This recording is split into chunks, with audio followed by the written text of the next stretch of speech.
Hey, I'm so glad you joined me today.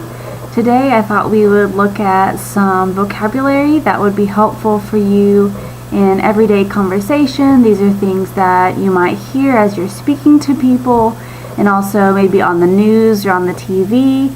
So I have 7 for you, so let's get started. The first one is amiable. Amiable. And this means, you'll see the underlined definition, having a friendly and pleasant manner. So this is someone who is very kind, very friendly, you like being around them. So an example sentence might be, she is an amiable person. I like being around her. So you can kind of think of your favorite person and how they just make you feel welcome, you feel warm inside when you see them. That's an amiable person. The next one is appease. Appease. And you'll see in this one the S at the end kind of makes a Z sound. Appease. Appease. So let's look at, it has kind of 2 different meanings that are similar but a little bit different. You'll see number 1 at the top in the green underline, to make peace with someone or to pacify someone by agreeing to his or her demands. So to appease someone, you're trying to get them to like you again, get them to be at peace with you, that there's no turmoil.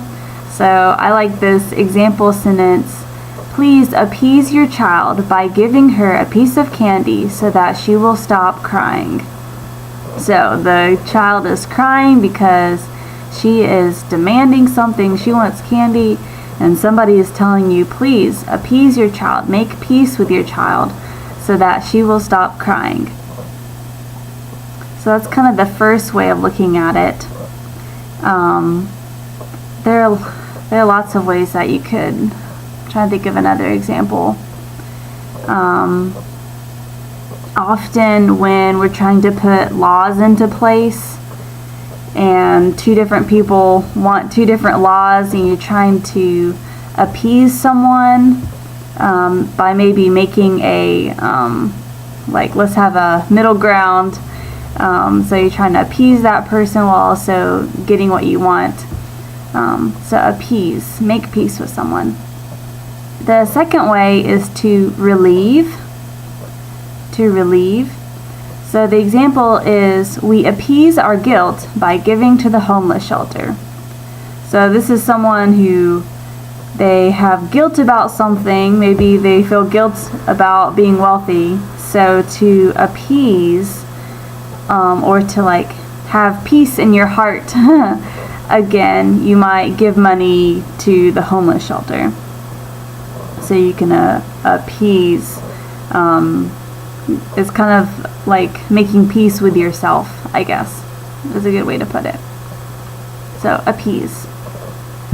The next one is callous. Callous. And you'll see it underlined, having an insensitive and cruel disregard for others. The example sentence is, he was callous towards the news about the police shooting. So a callous person would be someone who just doesn't care, and you can tell they just don't care. They're not sympathetic. They're not thinking about how that could hurt other people. They are callous. They don't, they're not affected by bad news because they don't care about those people who might have been hurt. So yeah, that's callous. So you just don't care about people, or don't care about these things, yeah. Okay. The next one is connive. Connive. And often how you'll hear it the most probably will be conniving Someone was conniving.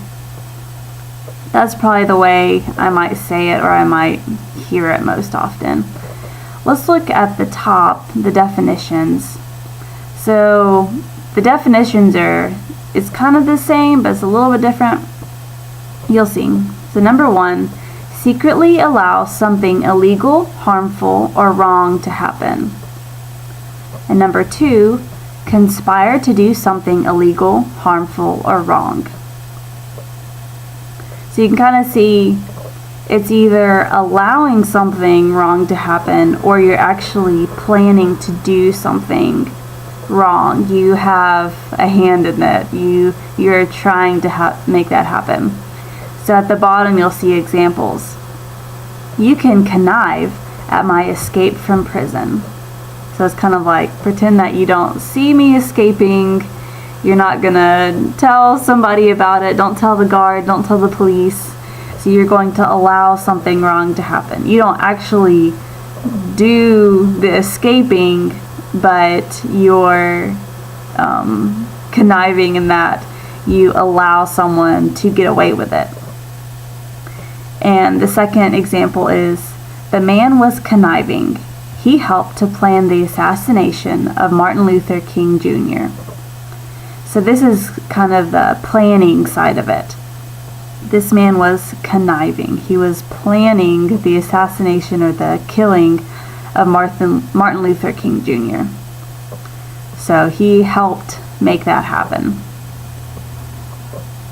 So you're conniving, you're coming up with things that are wrong to do.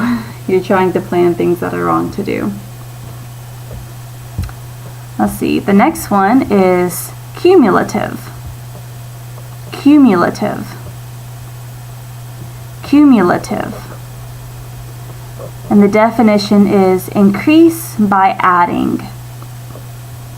This is something where it's like over time, it's like increasing by adding more and more maybe problems, or it could be good things too. It could be positive or negative.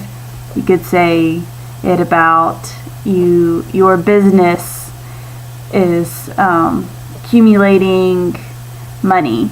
That's a good thing. It's adding over the years. So one example would be, the cumulative effect of the 3-year drought was devastating. So the idea is, maybe the first year of the drought, there's no rain. Maybe the crops are dying. The second year, it's even worse. Like, you're really having a hard time finding food. The third year is just devastating. So the bad effect from the drought is increasing each year. It's like adding on more and more things. I like this second example. The cumulative effect of a broken washing machine was a lot of dirty laundry. So maybe when the first day when the washing machine was working, you didn't have a lot of dirty laundry. But then the washing machine broke, and the first day you had a few things. The second day you had a few more things, but by the end of the week you have a lot of dirty laundry that needs to be washed. So, and like I said, this could be a positive or negative thing. It doesn't always have to be like bad, like the effects of the drought. It could be good, like getting more money from your business each year. Good. So the next one is embezzle. Embezzle. And I just realized, which is kind of funny, in the United States our dollars are green, and I made this one green. And it's about money. This is too funny. Okay, so embezzle. Embezzle is to steal money from a company or business, usually for one's personal use. And here's the example. They thought they could trust the secretary until they found out she was embezzling money from the company. Now this is a little different than just stealing money, like you go to a gas station and like steal money from the cash register or steal money from a bank. This is a little different. It's like the person will build trust with the company and then secretly take money for their own personal spending. So a lot of times it'll happen with businesses, kind of like the example shows. They thought this was a trustworthy person until they found out, usually by looking at the paper, the numbers, like, oh, we're losing money. I wonder why we're losing money. So, embezzle. Or you could say she was embezzling money. Okay, here's the last one. This will be fun. This is a long word and it's fun to say, so try to say it with me. Flabbergasted. Flabbergasted. Flabbergasted. And this is, you are speechless from astonishment and surprise. So my first example is, when she heard her friends yell, "Surprise!" she was flabbergasted. The next example is, when she heard that the school required students to do 5 hours of homework, she was flabbergasted. So this is a way of saying that you're really surprised or shocked about something.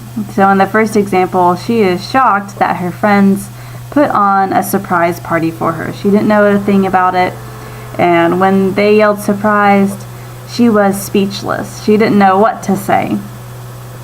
The same thing with the second one. When she heard that maybe her child had to do 5 hours of homework, she was shocked. She was speechless. She didn't know what to say. So, flabbergasted. That's a fun one. Thanks so much for joining me today. Have fun with these words. Try to incorporate them into your conversation. And I'm sure you'll hear them at some point. So, have a great day.